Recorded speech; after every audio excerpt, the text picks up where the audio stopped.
Well, welcome everyone. Thank you so much for joining today. And I can already see Suchet in the chat has said, does it sound like Durgesh playing? Indeed, Durgesh was playing. You were just listening to Ijjin Dun, Song of Mother, a collaborative cross-cultural piece made by Ethno members online. Some of those members are on the call today. Give us a wave if that's you. And in the chat, you'll see a full list of contributors. Hello.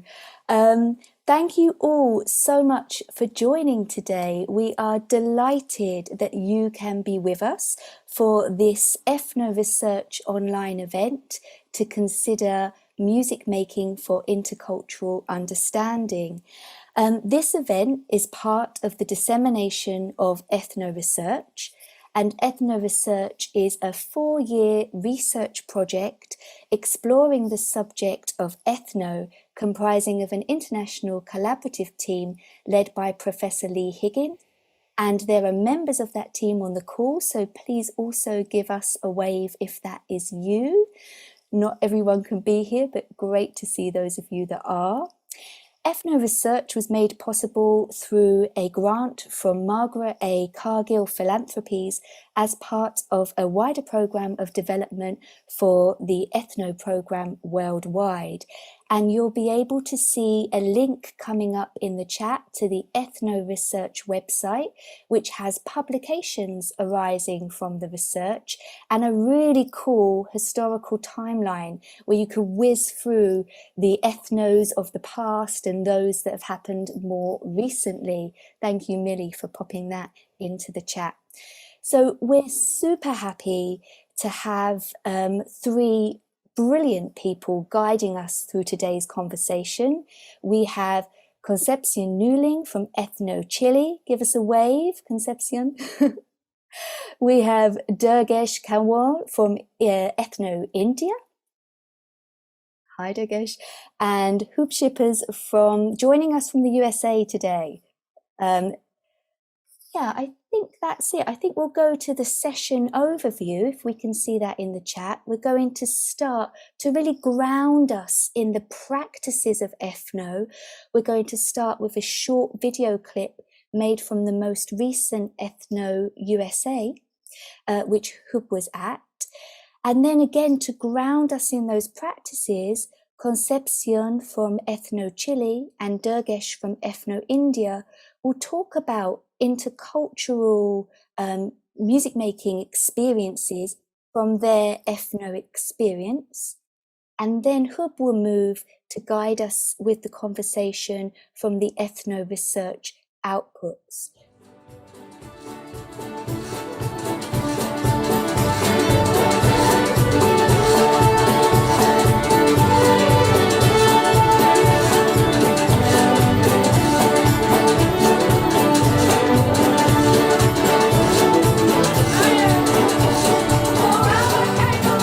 I can say my favorite part of this whole thing is just the chemistry of the people that are around. It's just all like family. The moment you set foot on these grounds together with that band, you're a family.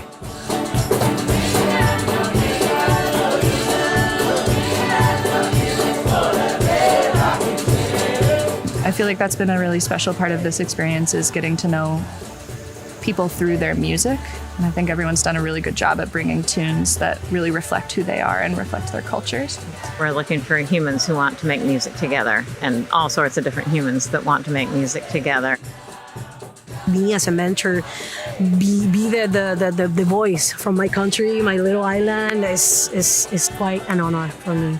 I myself come from a culture that has like so many aspects to it. It's also very nice and reassuring to know that other cultures share the same beliefs and ideas. You really can't go around having this ethno experience. I'm just amazed at the talent that shows up. I've been really excited personally to sing in Arabic and learn some Indian songs and Turkish songs, like things that I've never experienced myself before. By putting the musical traditions next to each other, I think I'm not only realizing the differences, but the commonality. I think this is the whole thing of this program, is build bridges between countries, and we're saying no borders. Be open to all the possibilities and show up with my full self. Because if I hold anything back, then I'm not gonna get as full of an experience and not gonna share as deeply. I feel valued, and I feel that like my culture has a place here. People were dancing and they were singing along with us. It felt like we were making music with everybody that was there, and this is something I think we're gonna remember for the rest of our lives.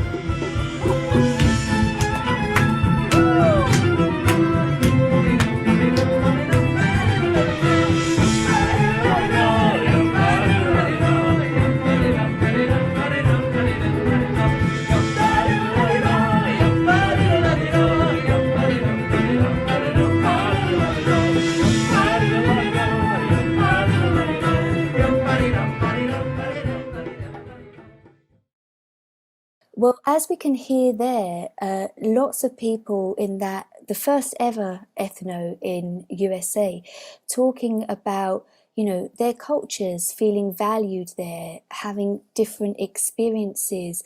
And we wanted to open up this conversation today with a question for everyone to reflect on as we go through the presentations. So I think that question there is just being posted in the chat. Thank you, Lamija. What set of skills and attributes do you need to truly open up to the other? And I wonder if, while we reflect on that, can I pass over to Concepción now so we can start with the first presentation. Concepción, is that okay? Can I hand over to you? Yes. Hello, everybody. It's so nice to see familiar faces. It's also so nice to see new faces. It's nice that this community is growing. I would like to present myself and then tell a little bit about what Ethno Chile is, and then do some questions that we can answer during the meeting. So, well, as everyone noticed, my name is Concepción. You just can call me Conce, it's easier. I'm a cellist. I'm also a speech therapist. I started participating in ethnos in 2015. And since then, I have never stopped. I've been to like 15 ethnos in my life, and I'm planning for more, of course. And so now I'm kind of executive director in Ethno Chile, and I would like to show our experience of what ethno has been for us as a Latin American culture. And I think the best way to share what we are is showing who we are. So this was the people who conformed ethno this year. You can see all the smiling faces. And we were about 30 people who joined for 10 days to share music. And of course, at the back of all this, there's a great team of people working for it. This is our dream team of this year, and the one that also is working for the next edition. So what ethno is about, how we present it in Chile. Ethno is a musical encounter that allows the exchange of a traditional and root repertoire. Musicians from different countries and areas of Chile come and work with a methodology similar used in ethno camps created in 1990, and which today enjoy great popularity among folk music circles. Its approach is based on the oral transmission of the repertoire with an open and participatory methodology where the musicians can be actively involved in the arrangement process. These camps and workshops are held in different cities of Chile. Presentations are usually in concert stages, local fairs, also in places where it has a significant impact on the local culture of the hosting city, like jails. We've played in jails and low-income neighborhoods sometimes, and of course in other spaces as theaters and places like that. But we really like to, enhance that we've been playing in other parts. So we have some pictures here. I want to be brief. And we have material if you want to search for these materials. of the different years we've been doing ethno. We were called for a long time Chile Ethno. Then we became members of GMI network, and now we have done our official ethno since 2021. But as you might all remember, 2021, we had the pandemic, and we adapted the ethno. So I'm gonna take this one. It's just 3 minutes of a video of what Ethno Chile was 2021, because the problem was that we were doing the camp for years, but this year it was much more challenging because we had the pandemic, and it was very difficult to do an ethno. Like if you were going to put together like 20 or 30 people from different countries and then return all of them to their countries, like of course an ethno was the activity you couldn't do in a pandemic, but we managed to do this hybrid mode, which I would like to share also, and I'm gonna share my screen. Yeah, that's all.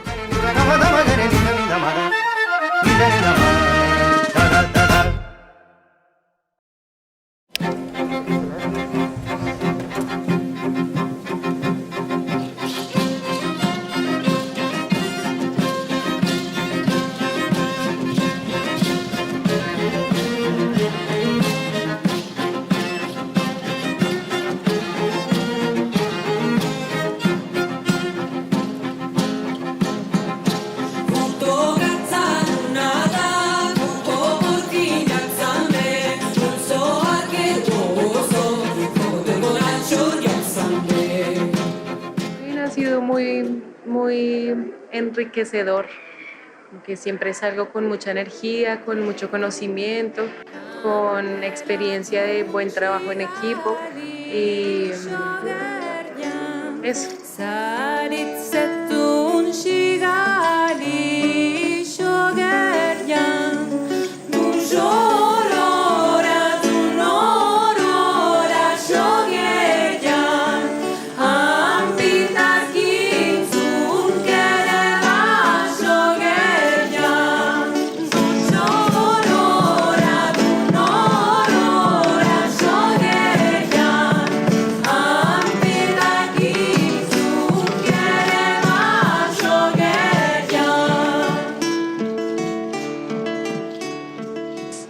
Soy cantante, vengo de Haití. Es como la canción folclórica de otro país que estoy aprendiendo, a veces que estoy sufriendo. Pero es súper bonito de como que el vínculo en otro país, que el otro país está aprendiendo mi canción y es súper bonito. Fuego lento,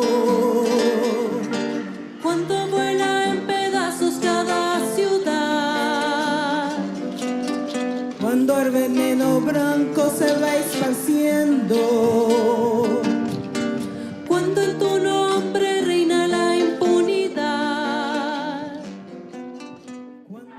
Si bien hemos tenido distintas experiencias cada año, yo creo que esta ha sido la más diferente y la que más me ha sorprendido, porque a pesar de que fueron los talleres online, pudimos hacer un gran trabajo y armar todos los temas de forma presencial, a pesar de que estábamos todos separados al principio.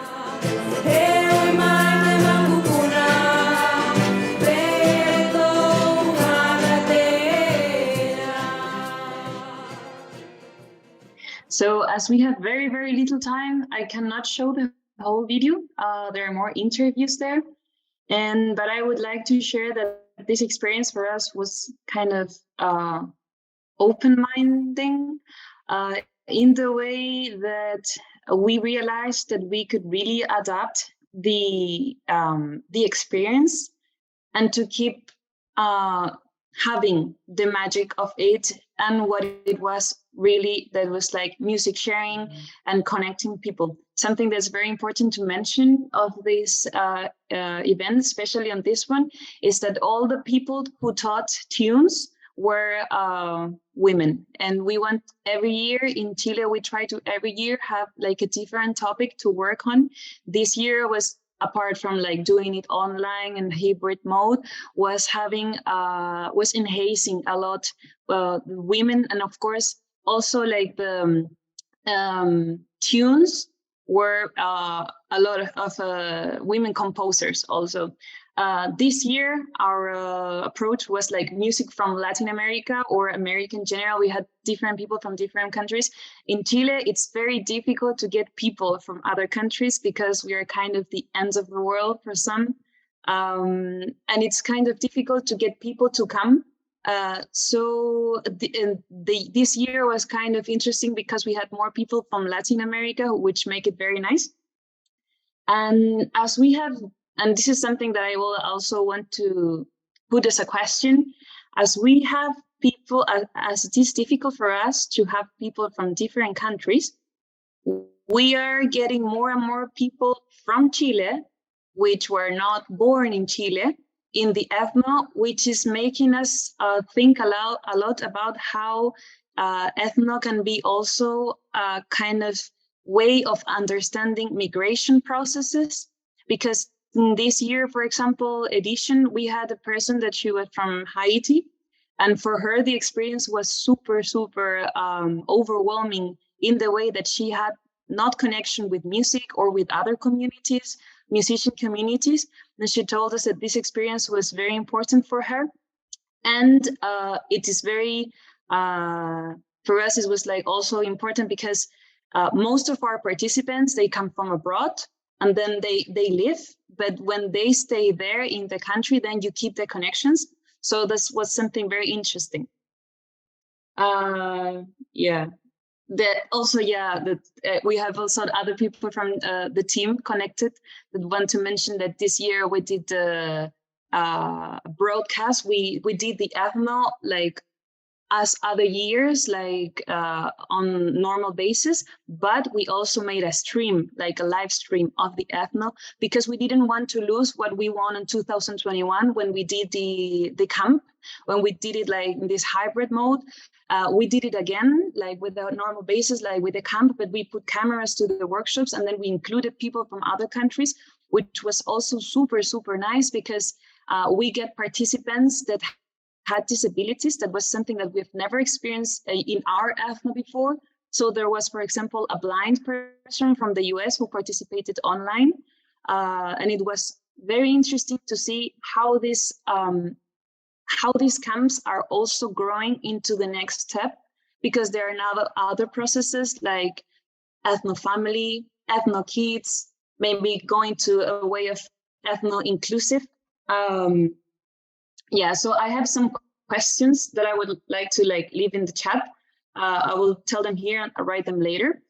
So it's how ethno helps us to understand the processes of migration and this intercultural intersection that happens also in this kind of processes. Also, like these kind of processes are happening in the Ethno Kids camp. I had the experience to be in an Ethno Kids where there were kids from Denmark and kids from Ukraine. And it was a whole thing because these kids from Ukraine, they were not musicians, but just being in a camp let them have this community sharing and have other experiences. So that's one question, like how well are we related? The ethno process to the migration process. And also one thing that I would like to mention as a personal experience is that when I started going to ethnos, people really valued the Chilean music. So it really made me feel like, oh, people is really valuing my music. Then I said, like, how do I value my music? Do I value my national music? So it's also something, a question that I would like to make, like, so yeah, how much do we value, or how much do we have a critical eye on our music or our culture when we encounter ourselves with others? Because there's no way you can see yourself from a third, like from the outside, when you have not yet known other cultures. So that's another question that I would like to leave in the chat. How can we understand ourselves and our culture when we come to the encounter of other cultures and other countries? Yeah, and how much do... Yeah, that's pretty much. And let me see if I can. And my last question, and I think maybe we could discuss it later, because it was something that we discussed with Huib.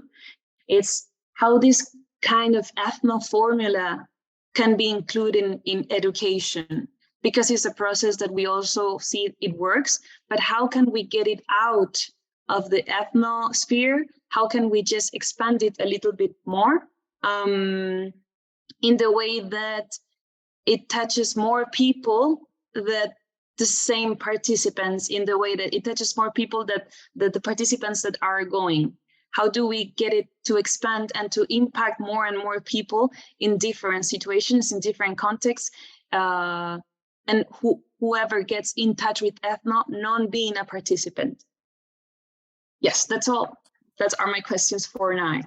Concepción, thank you so much, and thank you, for those questions. And Lemija, thank you for trying to capture them in the chat. So, Lemija's been trying to write them. If you want to add anything, please do.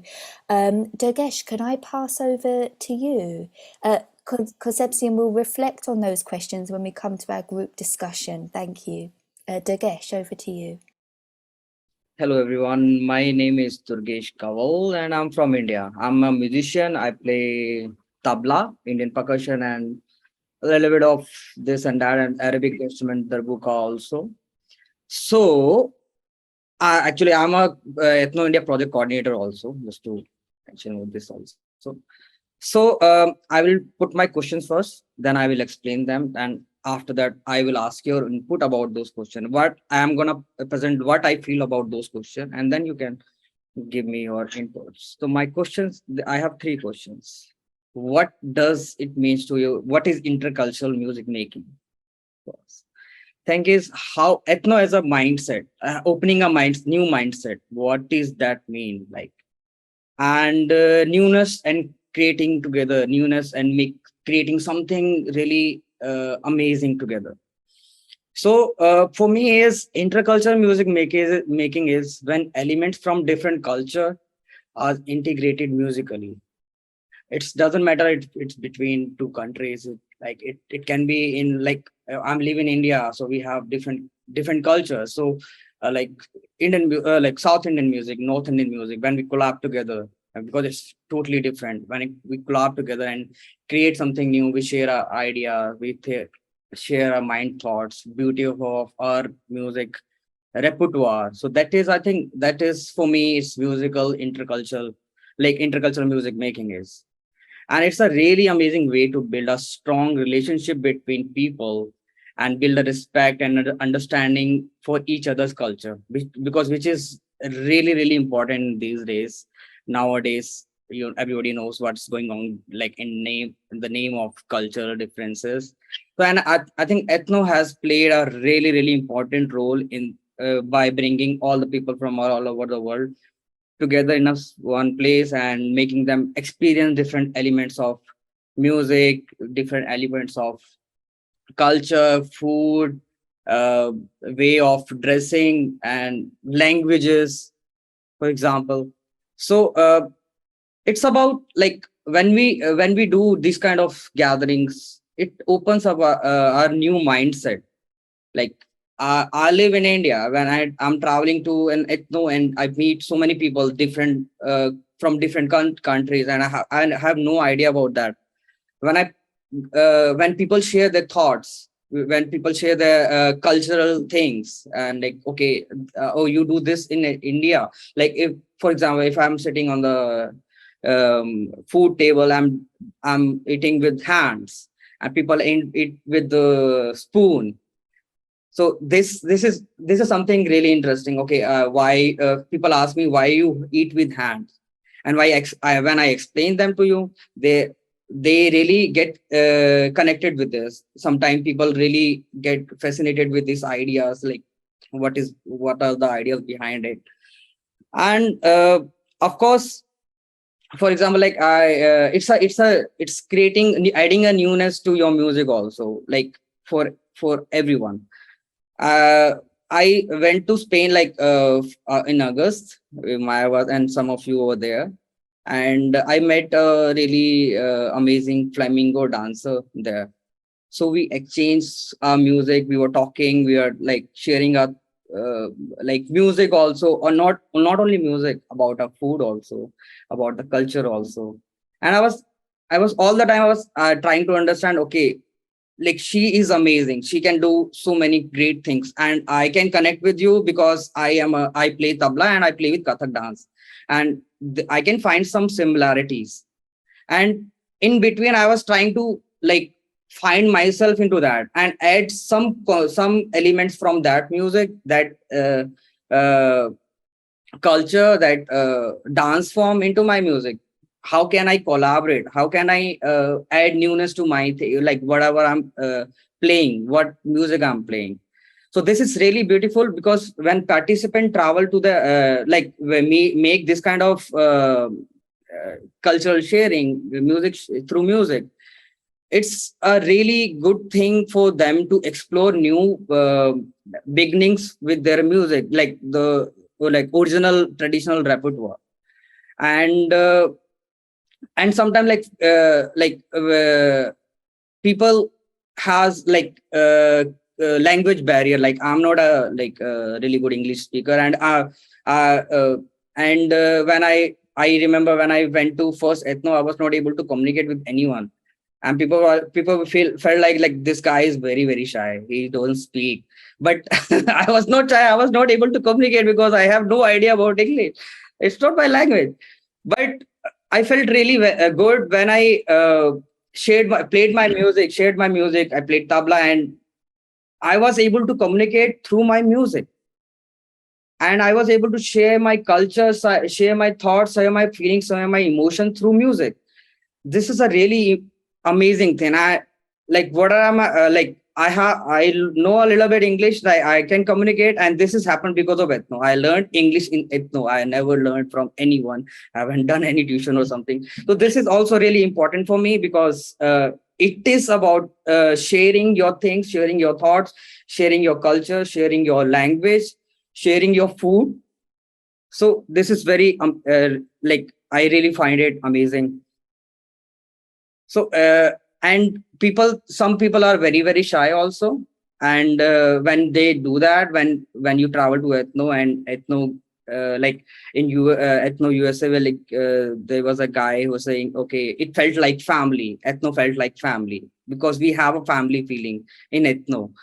So in family, you share everything. You share your food, you share your music, you share everything. So it doesn't matter which culture you belong, you feel recognized, you feel valued in ethnos. You feel and you learn so many things, things about culture, and it's about also change your mind. It's also change your mind. People think because these days we have social medias, and we have Facebook, Instagram, this and that, and newspapers, news channels everywhere, and we get all the information sources, news channel and everything. But when you actually get to meet people from different cultures, and you understand the reality, what they think, what they believe, what why, if they are a little different from us, why, what are the things that make them different? And we are not different, everybody is same, but it's a beauty. Every culture has a beauty, every music has a beauty. So when you going to talk about this thing, sometimes it can create a mess. But when it happens through music, it's very smooth. It happens naturally. It's like I said, family thing. It happens very smoothly. So this is really important, amazing thing. Important for me as well. Of course, when people travel, they update enhance their musical skills, they add to their skills. And for that music, that particular music, which is from different countries, it also has an outreach to the world. When I'm traveling to an ethno and I teach Indian song, and they were 10 more countries, when they go back, because they learned it, it's in their heart. At some point, they they can use that element of music in their music only. So it travels. Music also expand.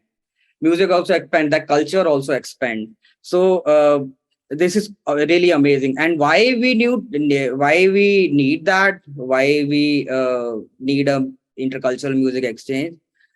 So I will just give you a funny example. Like I really like food, so I will talk about food.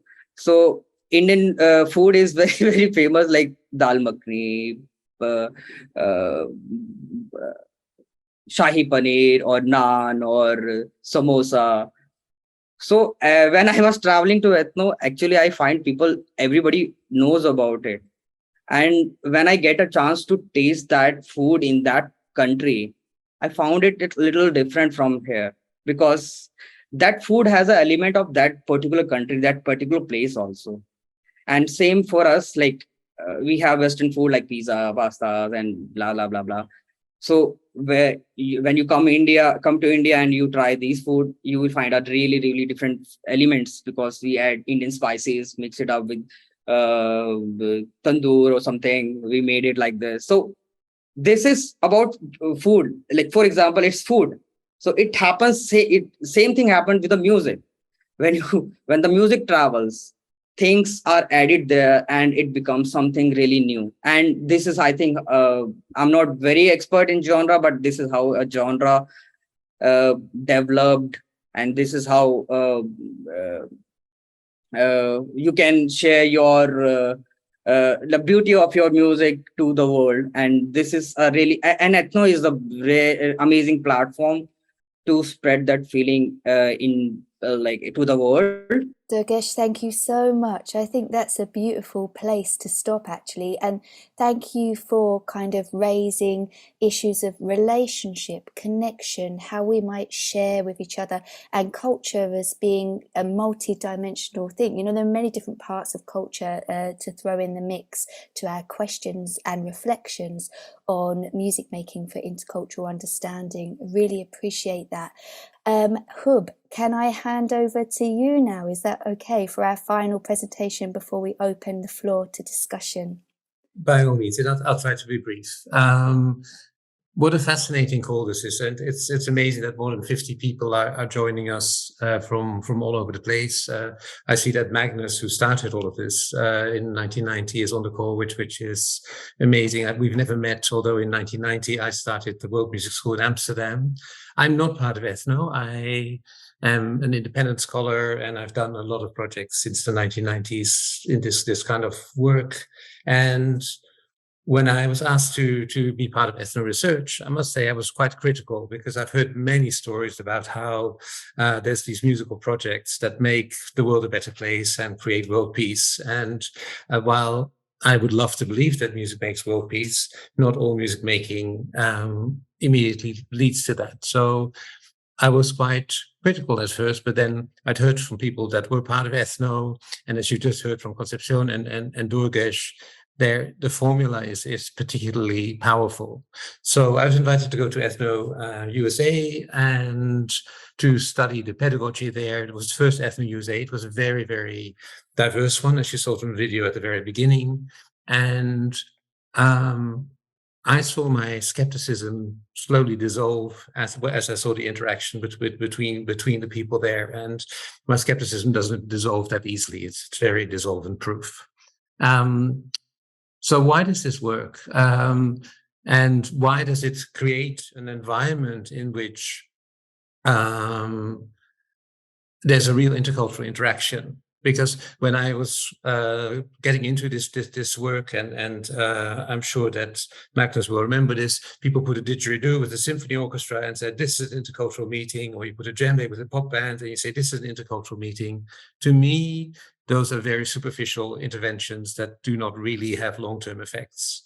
The great thing about Ethno is the community building, which you've heard Concepción and Durgesh talk about as well. You put people in a kind of pressure cooker for 10 days, and you make them interact with each other in so many ways, not only in the actual sessions, but also having food, as Durgesh talked about so eloquently, traveling. One of the great things that people from Ethno will know, but from outside wouldn't, when there's cleaning up duty, there's two people doing the dishes and one person making music, so that one of the jobs for somebody is to make music during the washing up. So there's all this organized and spontaneous music making there. With Lee and Sarah Jane, I was involved with trying to pull together about 1,000 pages of research into about 1,000 words. So we made a PowerPoint which tried to pull everything that we've learned together, which is a great exercise, because it's not, in ways, easier to write 1,000 pages of research than to summarize something this rich in 1,000 words. So what I'd like to do is to share 4 of the slides which are most relevant to this with you, so that we get an idea of what I think was very much the core of Ethno USA, and from what I hear of ethnos all over the world. So we try to find a few words to summarize what really was going on. So one of the things we noticed is that Ethno seems to attract young musicians who are truly curious and open-minded and eager to learn unfamiliar music in new ways by engaging with fellow musicians from other styles and cultures. While representing different skill levels, they all arrive with a genuine passion to learn, play, and connect. I would say that's kind of success factor number 1 in Ethno. So we had the musicians coming together with this open mind, and the next thing we talked about is how it creates cultural meetings, encounters between diverse people, languages, Durgesh was talking about as well, and cultures in different ways. And these encounters are predominantly harmonious and enriching, as many of you have experienced, but they also demand of the participants the will to negotiate difference and embrace dissonance, stretching skills and minds beyond their everyday comfort zones. And I think this is very much at the core of the ethno experience, that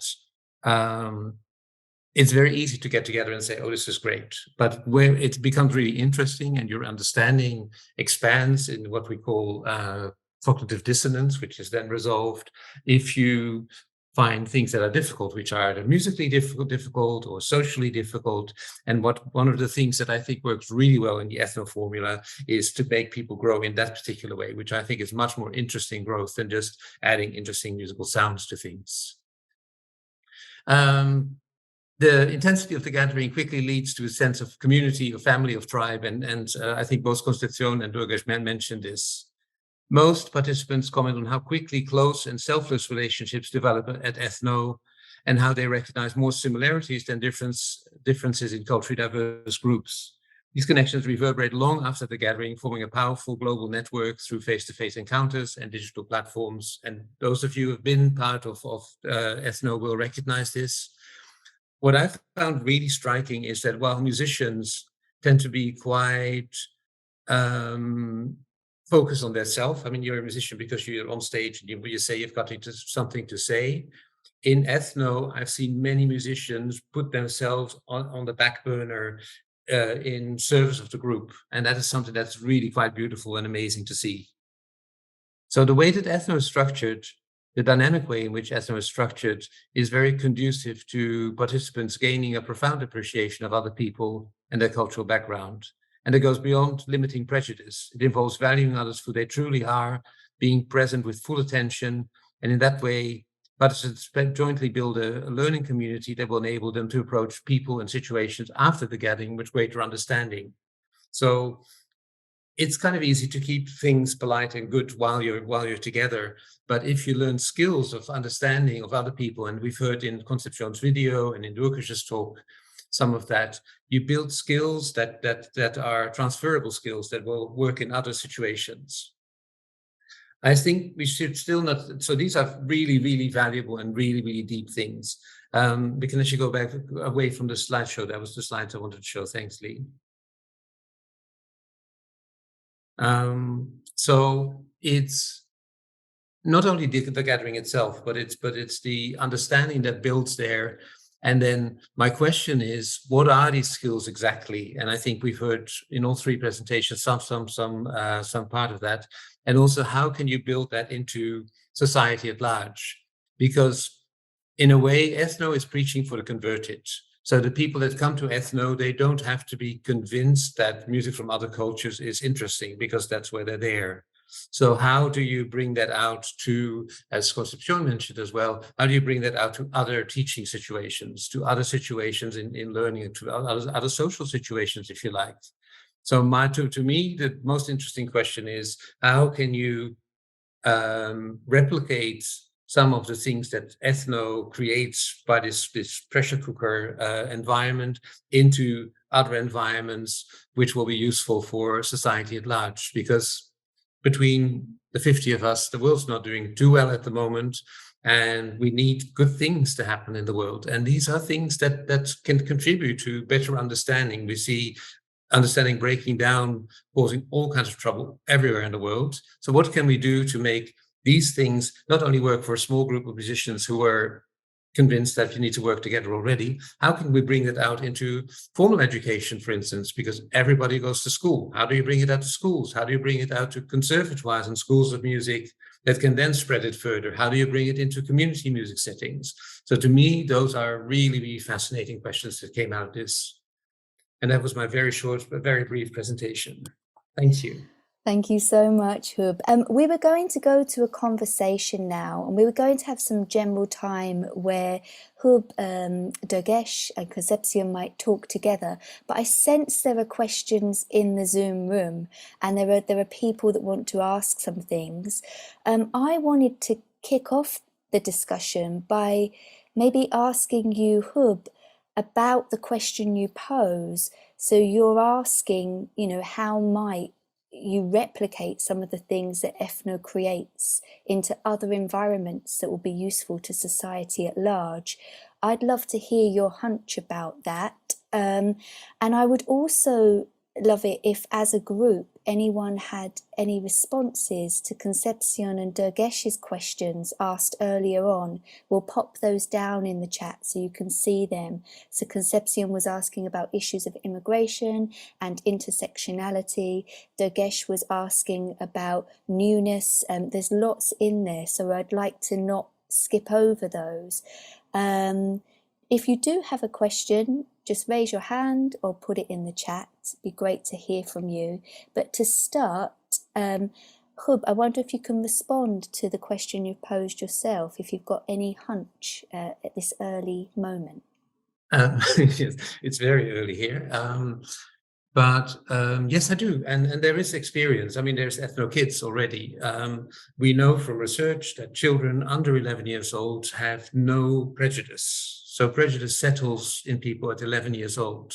So working with 4 to 11-year-olds, you can do absolutely amazing things because they have no prejudice against any particular music. I've seen projects doing that, and I've used it on my own daughter as well. So because she was a guinea pig, where I didn't have to get informed consent from the university. So you can get children to enjoy music from other cultures, and by that, in that way, finding people from other cultures much more normal than the prejudice that settles sadly in many people still across the world. Another area that's often forgotten is the training of music teachers, that go into schools. These people in their careers will see thousands and thousands of children. So if you want to be effective, train the teachers and then make sure that they work out there. And another area, and this is something that Lee and his team have been and Phil and other people online have been involved with, is community music settings. We deal with a lot of changes in our societies at the moment, and unfortunately, many people find strange things scary and they become hostile towards the scary things. It's one thing to hear that 1 million Syrians are coming into Germany. That sounds really scary to people in Germany. It's another thing to say, let's make music with our Syrian guests, and you start making music with them, and you start eating food with them, and you start communicating with them, and then greater understanding arises. And this will not resolve racism. This will not resolve all kinds of things that are not right. But certainly all these things will get more people involved in the dialogue on what is your culture? What is my culture? How do these things work? How do they work together? But also, how do they differ and where are they not there? I think we're very afraid to say, this thing in your culture doesn't work for me.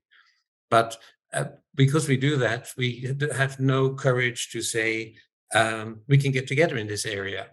So it's a dialogue thing, which I think is really, really important to work. But I'm sure that Concepción and Durgesh have views on this as well. Thank you, Huib. Oh, Concepción, were you going to say something? So yeah, I was taking some notes about what Huib was saying about this, like training music teachers and community music settings. So in the case of what we do in Chile, kind of to make this larger, is that, and this was not, of course, my idea. Actually, the person who started Ethno Chile is here in the meeting, so it would be nice if he wants to talk. But in Chile, so first there was a band that was kind of ethno-based. Then it started a folk orchestra that was working with children in with low incomes, and then it started ethno, and so there are different projects that are being settled for long terms, and it doesn't happen just once a year in the summer. They're constantly happening, and that's how we've found sort of the way of making this ethno formula to work in other contexts. And now the band that has 10 years now, they're working in schools. They're bringing the music of the band to the schools, so the kids from the school can actually play music from their country, but new compositions and things like that, with sometimes, not always, but the methodology of ethno, like listening by ear, learning by ear, or sharing with different instruments that are not maybe the ones that we kind of imagine. So that's the way we find out in Chile, or at least in our region, how to make this kind of magic of ethno long term, and how to put it in education also. Yeah. Or if someone wants to add something. Thank you, Concepción. And Ernesto, who works with Concepción in Ethno Chile, is responding in the chat there. Thank you very much. Can we move on to Maya? Is that okay? Hello. Nice to see lots of familiar faces, and some people I haven't seen before, so hello to you. Obviously, so I'm in London now, and in London we run a project called Flotsam Sessions. Both me and Moa, who's also on this call, have been super influenced by ethno. We are ethno veterans of many years, and I think I definitely echo. So we run sort of year-round music. We have a sort of an ensemble, and we have open sessions where we work in the ethno way. And I think I definitely echo what Conce is saying about having long running projects. I think this is a super important part of making ethno more accessible. And we find that people who come to us in those long-term projects then go on to participate in ethno, so that the direction is not just ethno to a thing, but that's when you open it up, then you find you get a greater diversity. And we're also working with the process of migration and dealing with migration. Of course, in London, we're one of the most international cities in the world, but a lot of places are international now as well. And so we have a really big diversity within the things that we do here. So I feel like supporting local projects and community based projects and having them support ethnos as well, so it's not just a one-way street. And I have lots and lots and lots of thoughts, of course, about this stuff, but I just noticed the the thing that Ernesto was saying about stories, and I think the fact that we're using folk, we call it folk and roots.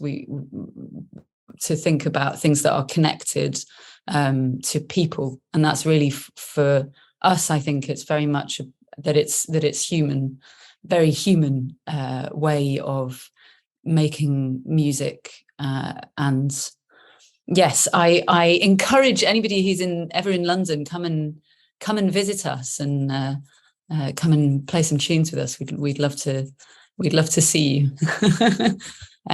Yes, anyway, so that's my 2 cents. I'd love to hear what other people are thinking, but yes, and also you're welcome to contact us if you're interested.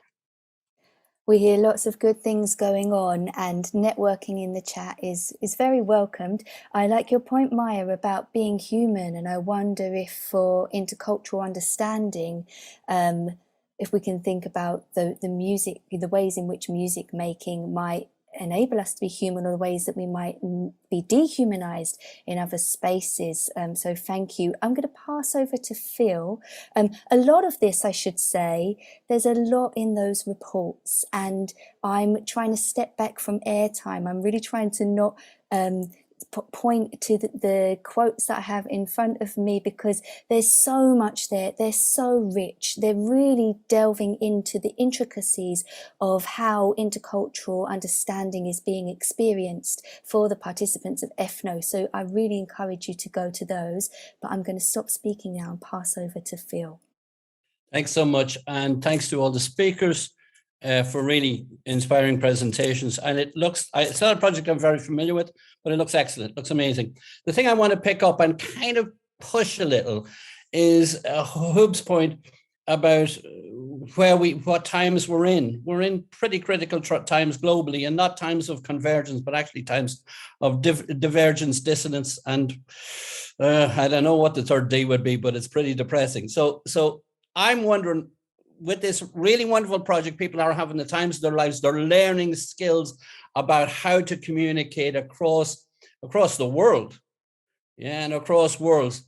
What would be the real challenge for all the people in this program to work with some of those who are likely to, unfortunately, be the ones attacking the Iranian immigrants that Huib mentioned about, be the ones who attack each other in so many countries? Yeah, so I have a list here, and I'll say it very quickly, and then I'll kind of sum up my question. My list of people would be working with fascists, working with racists, working with criminals, working with religious fundamentalists, working with homophobes, working with misogynists. I can expand that list pretty easily, but I think that's a list that's challenging. It's a challenging list, and my question, which I'm not looking for an answer for, but it's maybe to start or continue a conversation, is what is the change necessary within the Ethno program, and particularly within the mindset or understanding of the individuals in that Ethno program to make you suitable with the skills you've got, which are very good, but to make you suitable to work with those groups to foster intercultural understanding with racists, et cetera, as I've outlined. So that's my question, and thanks for your time. Can I say something about that, Joe? Yeah, please. That's a difficult question, Phil, as you know, and you've been working in this field longer than I have.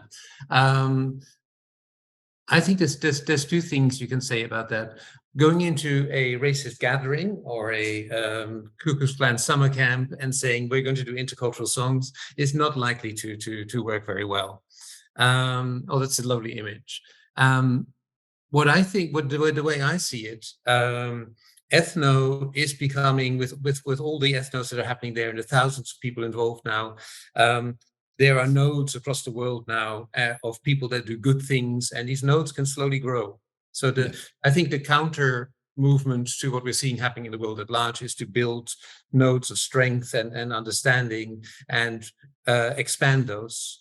And while I think it's really difficult to get well-established racists and homophobes to change their minds, and we know that it's difficult to do that, These people, they were children once. And when they were children, they were not born as racists and homophobes. So this is also why I'm emphasizing work with 4 to 11-year-olds, give them an understanding of how you can communicate with other cultures. And it's so easy for children of that age, irrespective of language, of musical languages, of habits and everything. And if by 11 you've had enough of a menu of different cultures, it's really difficult to make those children into racists afterwards. It's really hard work to make them into racists. So sadly, I think we kind of have to give up a generation of racists and homophobes and what have you, but let's work on the next generation, because God knows the world needs a bit of a change. So this is why I keep emphasizing, let's work on education, and let's start with people that are not hostile and yet. In terms of resourcing and where to put the most resources, I completely concur with your answer. Thanks for a good answer, by the way. Thank you. Thank you. And Phil, thank you for a good question. It does raise a lot of ethical implications with regards to who decides, and I'd love to talk to you about that from personal experience. Yeah, another time. But I'm aware that I don't want to deviate from people's questions. So, Lucille, would you like to ask your question? Actually, it was more a reaction, both about the question of developing like the ethno spirit aside the ethno camp. That's really a topic. And for us in France, sorry, I'm from France, we really decided a few years ago already that actually we would not be able to organize like 10 camps a year. And if we wanted like to spread the ethno spirit, the only way was to go on some daily activities with local audience, actually. What is amazing is that in the end, it goes both way around. In a way, it brings people to the ethno spirit, and also it allows us to develop the activities all around. So it's and we really decided also years ago that actually the way we are working with partners has to be the same that we want to spread in between musicians. So this is really something. I mean, let's bring the ethno spirit every level of the activity. And this is really something like for me, if you manage to consider your partners in the same way that you want to build the spirit in the group, half of the job is done, probably. What I wanted to say also is that what is super good with the ethno method is that it's by ear, everything goes by ear.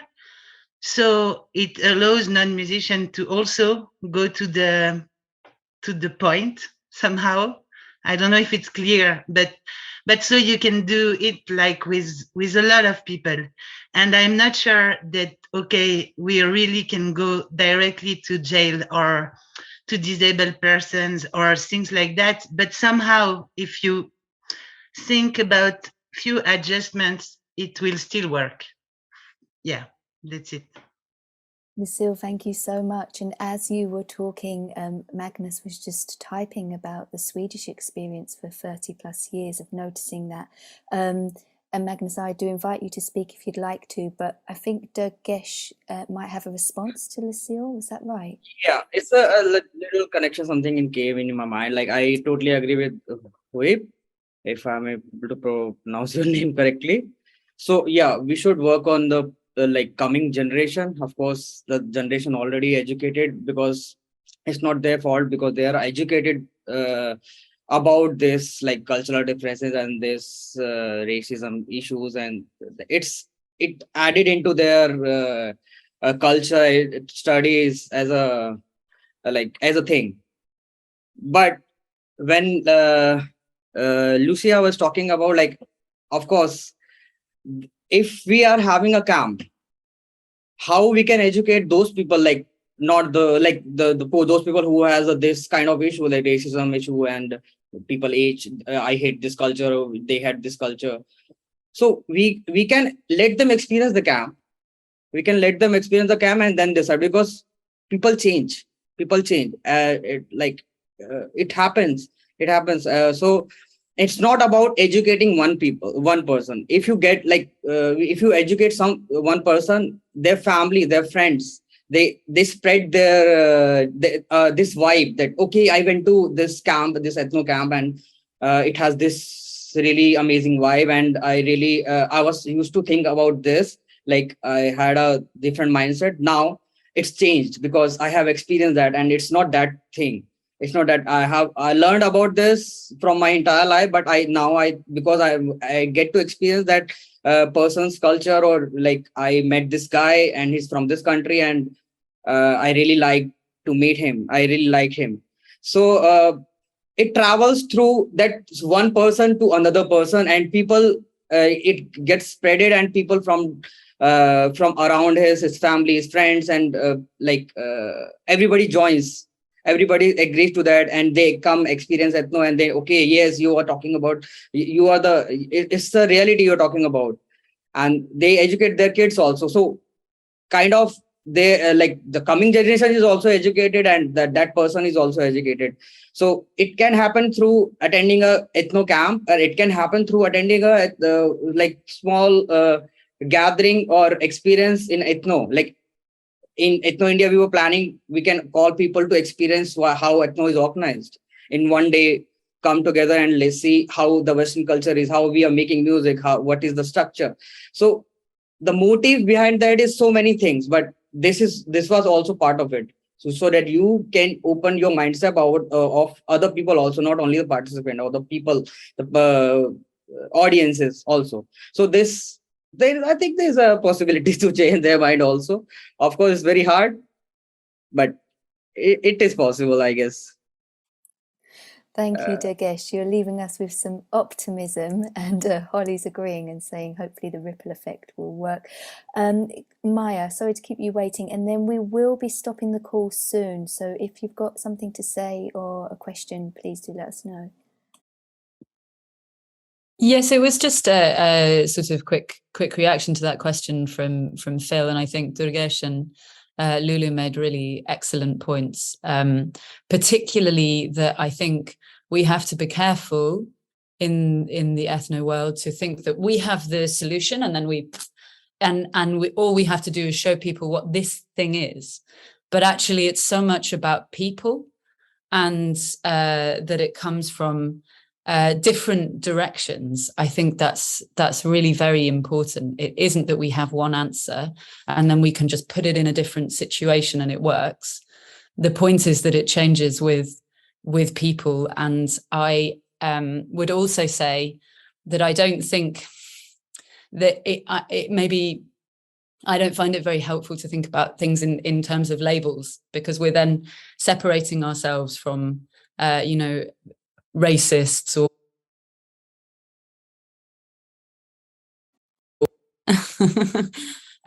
there's always different ways that you can see that, but actually part of what, and I think this came out in the pedagogy report, and I think it's in what Huib is saying here of that it's about valuing people on a human level, right? And there's always, especially when people come out of the groups. So it's not about going and finding a group of racists and changing their mind, but rather, that the way in which we work, again, like Holly's saying, this ripple effect, and it's really important that it stays, I feel this, that it stays human, that we are doing it person to person. We're not creating a book and saying, this is the ethno method, here is how you do it, now go and take it and do it where, and solve the problem of racism.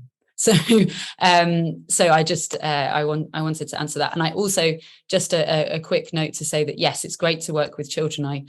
I think it's an interesting thing. I don't know how well it works necessarily with this ethno method, because the point is that it's not we're just teaching people things, right? It's that things are being brought.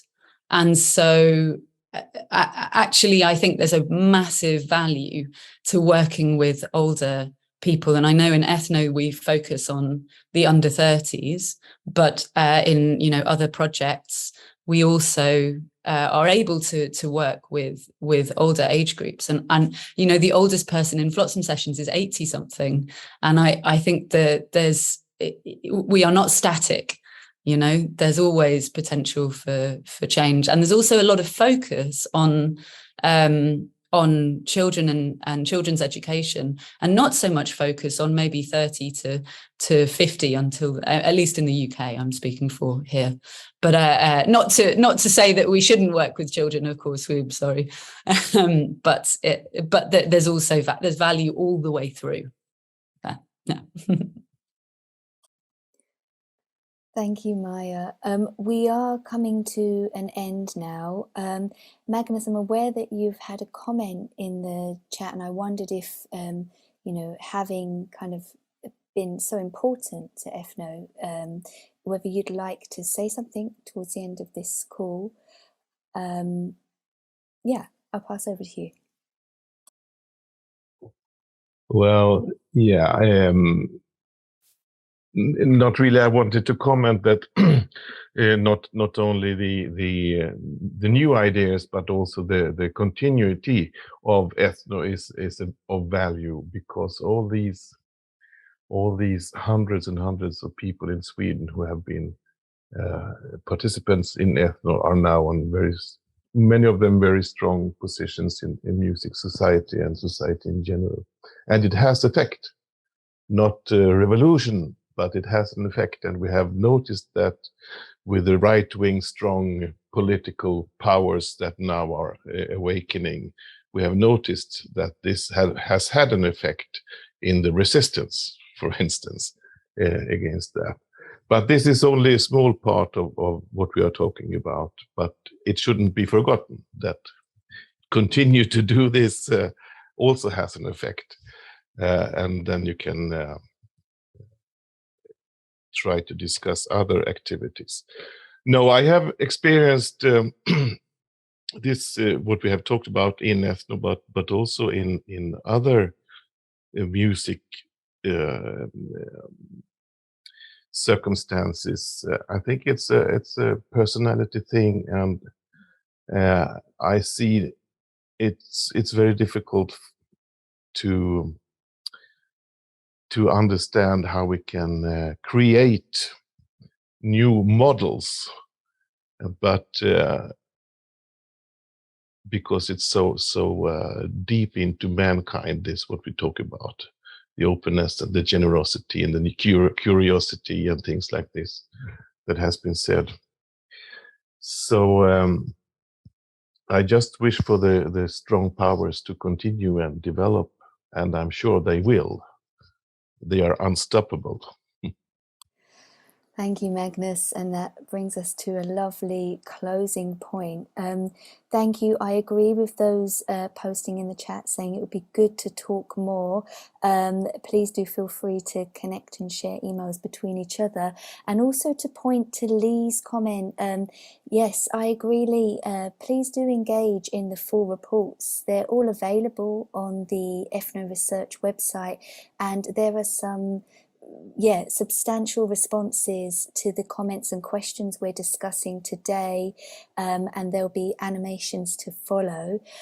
We have 2 more events like this where we'll just touch the surface of the work of this 4-year research project and the reports. Our next event is on November the 3rd, and we will email you with details of that, with a time and more information. It's just to save the date for the moment, November the 3rd and November the 10th. They'll be at different times of the days. Thank you all so much. Can we give a massive round of applause to our 3 presenters for all of their fabulous contributions today and their discussions? I feel like we only scratched the surface. Thank you, Durgesh, Concepción and Huib. And thank you to everybody that supported this call today. Simon and the media and Millie and Lee and Suchet and Martina. And I've probably forgotten somebody. Thank you all so much. Okay, have a lovely rest of your day, and till next time. Bye.